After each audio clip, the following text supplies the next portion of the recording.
अस्सलाम वालेकुम जी। आपके लिए दो बड़ी इंपॉर्टेंट खबरें हैं जो कि मैं आपके साथ इस वीडियो में शेयर करने वाला हूं। सबसे पहली खबर है पाकिस्तान का टी20 स्क्वाड लगभग जो है वो फाइनल हो गया है। और जो पाकिस्तान के इस वक्त के बैटिंग कोच हैं, क्योंकि आकिब जावेद को फारिग कर दिया गया है, तो मोहम्मद यूसुफ साहब ने जी कुछ दो खबरें, एक तो बाबर आजम और मोहम्मद रिजवान की टी20 में वापसी के हवाले से उन्होंने खबर बताई है। और बहुत ही इंपॉर्टेंट खबर है। उन्होंने कहा कि दोनों में से एक खिलाड़ी जो है वो टी20 स्क्वाड में जगह बना पाएगा।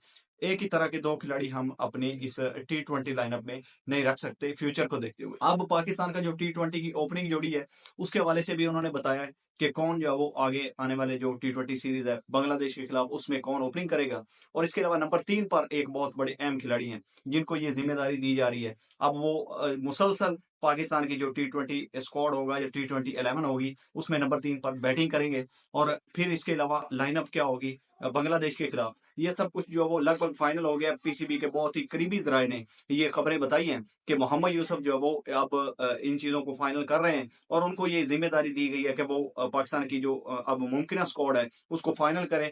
तो सबसे पहले आपसे बात करते हैं बाबर आजम और मोहम्मद रिजवान की वापसी के वाले से। तो बैटिंग कोच मोहम्मद यूसुफ ने ये चीज क्लियर कर दी है। उन्होंने कहा है कि मोहम्मद रिजवान जो है वो बहुत ज्यादा डॉट बॉल्स खेलते हैं, तो इस वजह से हम उनको आगे आने वाले जो सीरीज है एशिया कप या इसके अलावा टी20 वर्ल्ड कप, तो उसमें हम कंटिन्यू नहीं कर पाएंगे। उसकी वजह यह है कि डॉट बॉल्स का उनको उनका जो रेशो है वो बहुत ज्यादा है। तो इस वजह से बाबर आजम जो है वो उसको हो सकता है कि उनकी परफॉर्मेंस को देखते हुए पाकिस्तान के टी20 स्क्वाड में जगह दी जाए।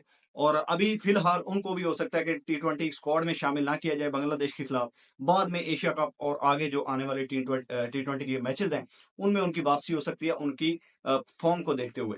तो जो मोहम्मद रिजवान है, लगभग उनका पत्ता जो है वो कट चुका है बकौल बैटिंग कोच मोहम्मद यूसुफ।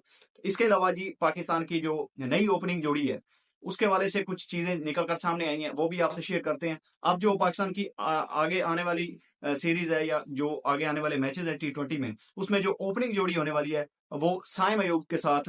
खबर आ रही थी कि हो सकता है कि फखर जमान को पाकिस्तान का ना सिर्फ ओपनिंग जोड़ी में सेट किया जाए बल्कि कैप्टन बनाया जाए, लेकिन फखर जमान ओपनिंग नहीं कर रहे।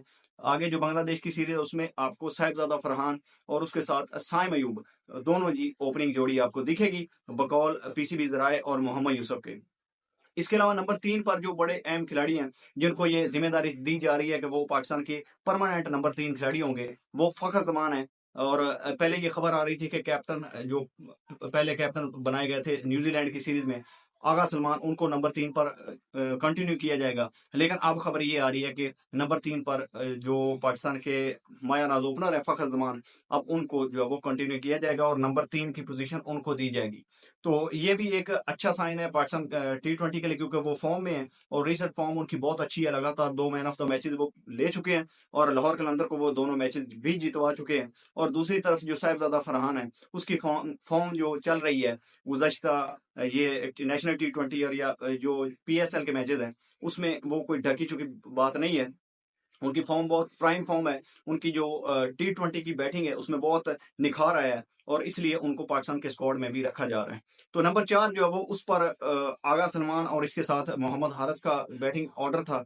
तो लेकिन जो सिलेक्टर है वो मोहम्मद हारिस को एज ए विकेट कीपर और एज ए नंबर 4 यानी कि पिशावर जलमी की तरफ आप देखें तो वो वहां पर भी नंबर 4 पर बैटिंग कर रहे हैं।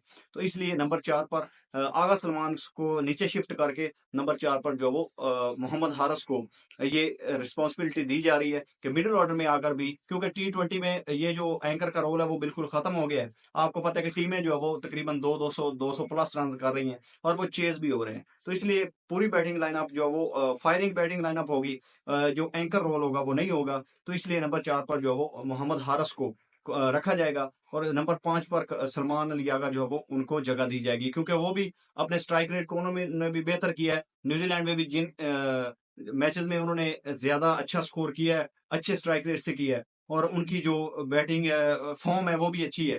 तो इसलिए उनको जो है वो नंबर 5 पर रखा जाएगा। तो इसके अलावा नंबर 6 पर अगर देखा जाए तो नंबर 6 पर जी अब पाकिस्तान के उभरते हुए नए बैट्समैन, यंग टैलेंट है, इतने यंग तो नहीं है लेकिन वो एक मिच्योर्ड है और पावर पावर रेटिंग जो है वो बहुत अच्छी कर रहे हैं, अब्दुल समद।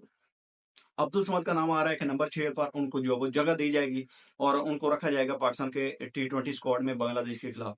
नंबर 7 पर जी एक ऑलराउंडर की कमी है, तो उसमें शादाब खान और खुशदिल शाह दोनों में से किसी एक को जगह मिलनी है। अगर तो शादाब खान का सिक्का चला और सुकलैन मुश्ताक और उनकी जो आपको पता है कि उनकी लॉबिंग भी करते हैं और वो इस्लामाबाद यूनाइटेड के कैप्टन है, अगर तो फिर चैंपियन बन गई इस्लामाबाद यूनाइटेड तो जो लग भी रहा है, तो फिर जो है वो शादाब खान का दरवाजा खुल जाएगा और वो पाकिस्तान के नायब कैप्टन भी पहले हैं, तो उनको जगह मिलेगी। हालांकि वो अच्छा परफॉर्म नहीं कर पाए न्यूजीलैंड के खिलाफ, हो सकता है कि एशियन कंडीशन में वो कुछ अच्छा परफॉर्म कर पाए और एज ए ऑलराउंडर अपनी जगह बना पाए।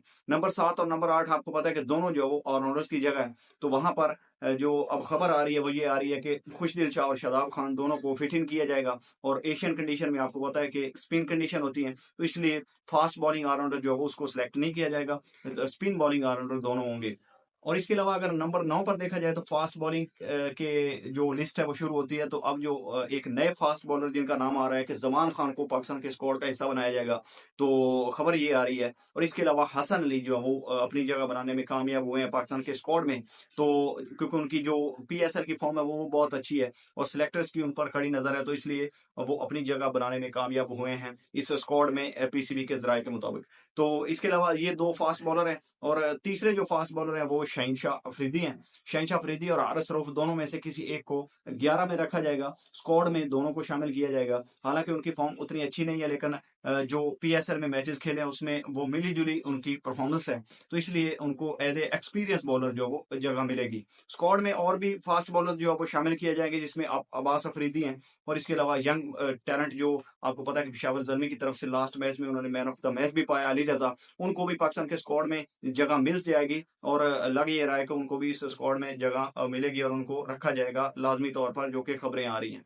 तो इसके अलावा कुछ और भी स्पिनर्स हैं, जिसमें सुफियान मुकीम है, शादाब खान आपको पता है कि उनकी जगह पर बराजमान है और लगातार उनके साथ नाइंसाफी हो रही है। न्यूजीलैंड में भी जब सुफियान मुकीम को शामिल किया गया तो उन्होंने जबरदस्त बॉलिंग की थी और उनके जो बैटर्स हैं उनको नाको चने चबवाए थे, लेकिन अब जो मुझे लग रहा है कि सुफियान मुकीम को पाकिस्तान के स्क्वाड में तो रखा जाएगा, लेकिन आगे आने वाले जो पाकिस्तान की 11 होगी उसमें हो सकता है कि वो जगह ना बनाए पाए और आकिब जवेद जैसे जो सिलेक्टर्स हैं उन्होंने उनको लगातार बाय रखा है, उनके साथ नाइंसाफी की है, तो इसकी वजह से वो पूरे मैचेस भी नहीं खेल पाए। लेकिन अब लगता है कि जो नई मैनेजमेंट आएगी वो प्लेयरों को जो वो पूरा प्रॉपर चांस देगी और अगर प्रॉपर चांस मिला तो फिर शादाब खान या खुशदिल शाह की जगह पर उनको एक स्पेशलिस्ट स्पिनर के तौर पर पाकिस्तान की 11 में शामिल किया जाएगा। तो ये जी अब कुछ न्यू लुक स्क्वाड पाकिस्तान का लग रहा है और कुछ प्लेयरों की वापसी हो रही है। आगे आने वाले दिनों में जो वो एक फाइनल स्क्वाड का ऐलान होगा अगले की कुछ 5-10 दिनों के बाद, तो वो फिर आपसे शेयर करेंगे। अभी तक की जो खबरें निकल कर आई हैं वो ये है कि बाबर आजम की वापसी पाकिस्तान के स्क्वाड में हो रही है, लेकिन मोहम्मद रिजवान की जगह जो है वो नहीं बन पा रही। तो दोस्तों, आपका इसके बारे में क्या कहना है? आपने कमेंट में बताना है कि कौन सा खिलाड़ी पाकिस्तान के स्क्वाड में होना चाहिए, बाबर और मोहम्मद रिजवान की, यानी कि इन दोनों में से, तो वो आप कमेंट में बता सकते हैं। तो दोस्तों, मिलते हैं किसी और इंफॉर्मेटिव वीडियो में, तब तक के लिए अपना भी ख्याल रखिएगा और इस चैनल का भी। अल्लाह हाफिज।